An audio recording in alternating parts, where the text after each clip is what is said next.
आदरणीय अभिभावकगण और प्यारे विद्यार्थियों, आपको पता है अभी कोटा बूंदी लोकसभा क्षेत्र के विद्यार्थियों के लिए KYC अर्थात नो योर कॉन्स्टिट्यूशन, अपने संविधान को जानो, इस प्रकार की एक प्रतियोगिता परीक्षा प्रस्तावित है, जिसकी तैयारी के लिए प्रतिदिन प्राइड नई दिल्ली द्वारा 5 प्रश्न जारी किए जाते हैं और राजस्थान के कोटा बूंदी क्षेत्र के विद्यालयों में उसकी तैयारी हो रही है।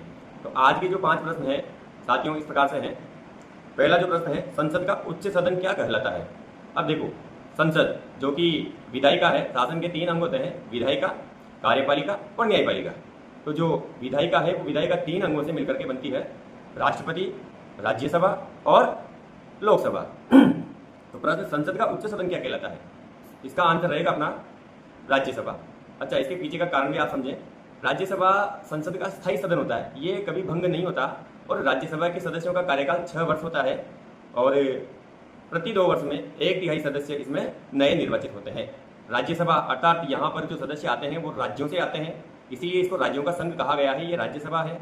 राज्यसभा सदस्य बनने की उम्र 30 वर्ष है, जो कि लोकसभा से ज़्यादा है, इसीलिए इसको उच्च सदन कहा जाता है। ये ध्यान रखना है अपने को। दूसरा जो प्रश्न है वो है, भारत की तीनों सेनाओं का प्रमुख कौन होता है। अब भारत में 3 सेनाएं, प्रत्येक देश की अपनी सेना होती है, थल सेना, जल सेना और वायु सेना। अब इन तीनों सेनाओं का जो प्रमुख है वो राष्ट्रपति होता है, क्योंकि राष्ट्रपति देश का प्रथम नागरिक है और किसी भी आपातकालीन स्थिति में तीनों सेनाओं का नियंत्रण राष्ट्रपति के द्वारा किया जाता है। हालांकि अनौपचारिक रूप से इसका जो सीधा संचालन है वो रक्षा मंत्रालय द्वारा किया जाता है, पर वो राष्ट्रपति के निर्देशन में।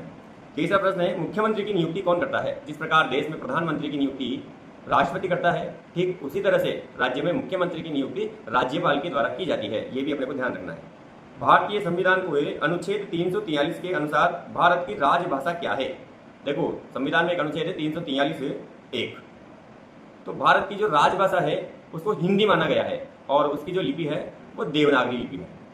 अब हमें यहाँ ये समझना पड़ेगा, हिंदी को अभी राजभाषा का दर्जा प्राप्त है, राष्ट्रभाषा का नहीं, इसीलिए राजभाषा के रूप में हिंदी को काम में लिया जाता है। राजकीय कार्य की भाषा हिंदी है, जिसकी लिपि देवनागरिक होगी। और आपको ये भी पता होना चाहिए, हर वर्ष 14 सितंबर को हिंदी दिवस मनाया जाता है, क्योंकि हम भारतवासी हैं और अधिकांश क्षेत्रों में हिंदी बोली जाती है। तो हिंदी हमारी मातृभाषा है, हिंदी हमारी राजभाषा है और हिंदी हमारी राष्ट्रभाषा भी होनी चाहिए।